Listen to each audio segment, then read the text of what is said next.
नमस्कार, आवाज मीडियाच्या बातमीपत्रात आपले स्वागत। मी सीमा काळे। जे पाहिले तेच दाखवणार या प्रखर ध्येयाने चालू घडामोडींचा आढावा घेण्यासाठी पाहूयात आजच्या हेडलाईन्स। कवठेमंकाळ तालुक्यातील बसापाची वाडी येथे महिलेला फसवून शेतात टॉवर उभा करण्यात आला असल्याचा प्रकार उघडकीस। बसापा वाडी येथील शोभा अण्णाप्पा चोरमुले या महिलेची 2 एकर शेतजमीन असून तिच्या परवानगीशिवाय महापालिकेच्या अंतर्गत एका खासगी कंपनीला टॉवर बसवण्यास सांगितले। त्याचा मोबदला म्हणून 30 लाख रुपये देतो असे सांगून त्या महिलेला आजपर्यंत 50,000 रुपये मिळाले असल्याचे समजते, परंतु बाकीचे पैसे अद्याप मिळाले नसल्याने या महिलेने जिल्हाधिकारी यांना तक्रार केली आहे। सदर महिलेस रक्कम न मिळाल्यास आत्मदहन करणार असल्याचा इशारा त्याने दिलेला आहे। राहणार बसापाची वाडी, तालुका कवठेमंकाळ, जिल्हा सांगली।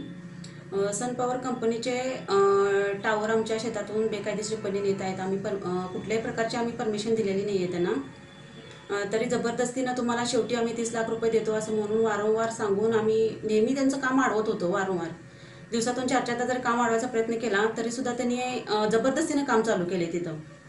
आणि मी एकटी महिला असल्यामुळे त्यांनी ही काय करू शकणार नाही, एकटी महिला इथं एक मुलांबरोबर एकटीच राहते, हे आमचं काही बिघडवू शकत नाही म्हणून जबरदस्तीनं काम केलेलं आहे। आणि महापालिकेमध्ये मी कायम लेखी अर्ज देत गेले, पण तिथं सुद्धा गेले की पोलिसांना पाठवून देऊन जबरदस्तीनं माझा म्हणजे अर्जाचा विचार न करता पोलीस पाठवून देऊन त्यांनी ते काम पूर्ण केलेलं आहे।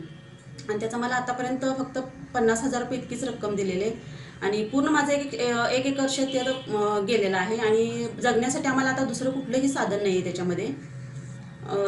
मग आम्ही काय, माझी 2 मुलं घेऊन मी काय करणार, म्हणजे कशावरती आम्ही जगणार, आमचं त्यावरच उदरनिर्वाह आहे पूर्ण। हे लेटर मी जिल्हाधिकारी ऑफिसला देत आहे।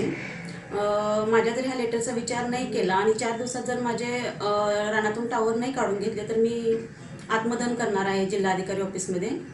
आणि ह्या सगळ्याला जबाबदार सन पॉवर कंपनी आणि महापालिकेचे कोळी माझ्यावर अन्याय झालेला आहे। हे पूर्ण लेटर मी जिल्हाधिकारी ऑफिसमध्ये दिलेलं आहे।